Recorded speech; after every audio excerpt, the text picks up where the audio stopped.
confesso que eu não estou nada preparado para falar sobre ele. Estou aqui meio que de peso sobre quem que eu estou falando, sobre o Galo Viana Canabrava. Peraí, stop, please.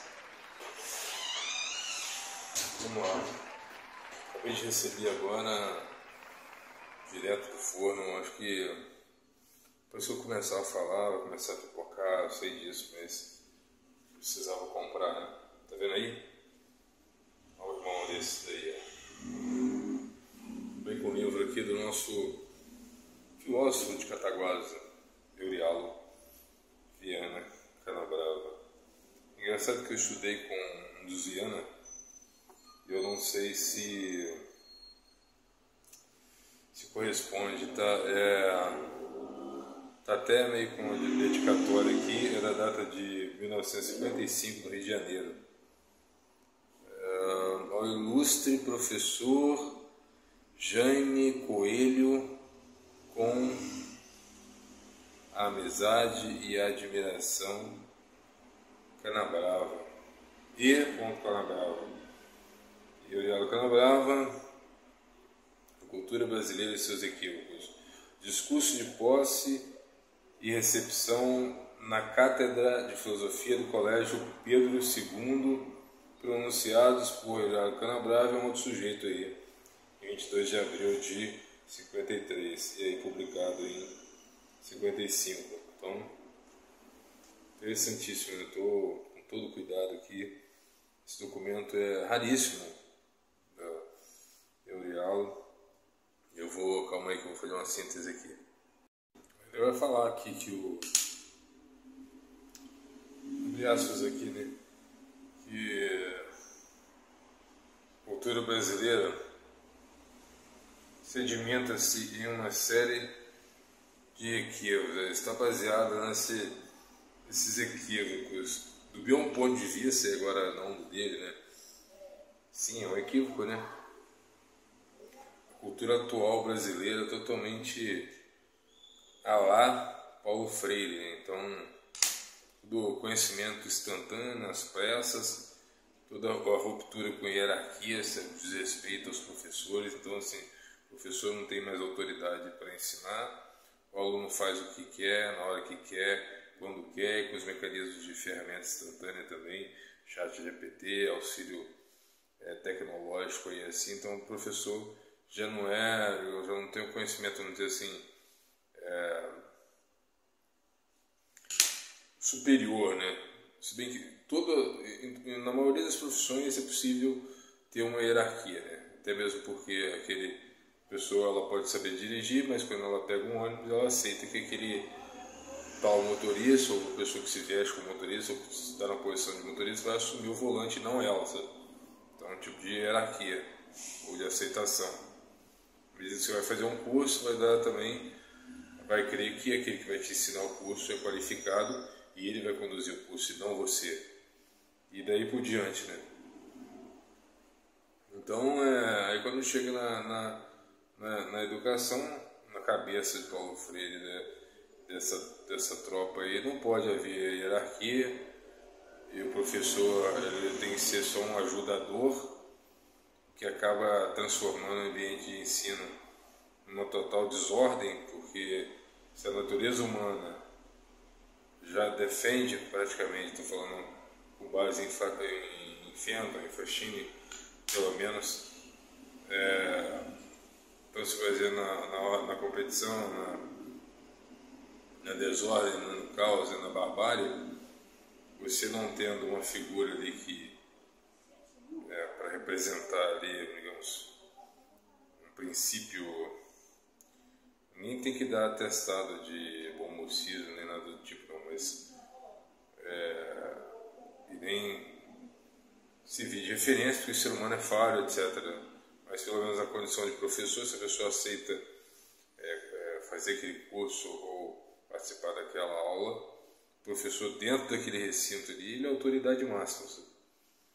O aluno pode até saber, muitas vezes acontece até na faculdade, o professor de faculdade sabe menos, ele dá aula para um aluno que já é formado ou já tem uma graduação, etc. Isso aí é o que mais tem, né? E o impressionante é que é justamente essa turma da esquerda que se forma, é empurrada, né? Porque o professor, como ele não pode exigir mais nada, então ele acaba tendo que passar todo mundo, que ninguém agora pode perder, ninguém pode reprovar, a caneta vermelha foi extinta, etc. Então, se não há mais punição, então passa todo mundo, essa manada depois vira o professor, e aí o que mais acontece é o professor ignorante, mais ignorante do que o próprio aluno. Então você tem uma leva de pessoas que passam sem as competências necessárias, dando aula para um excesso de contingente de alunos totalmente desinteressados e que tem auxílio da tecnologia, que acaba rebaixando mais. Daqui a pouco o ChatGPT vai dar aula no lugar dos professores. E a ponte, professor respeitado do passado e o professor desrespeitado agora, versus o ChatGPT. Quem fez essa ponte foi a própria esquerda, que programou isso, tentando não mais formar alunos, mas militantes e tal. Mas vamos voltar aqui para o Eurialo, ele não falou nada disso. Dizem que Eurialo era um tipo de marxista. Mas quando ele expõe aqui, entre as ilusões, uma das mais nefastas é o da atividade política, inteiramente despreocupada com os valores da inteligência.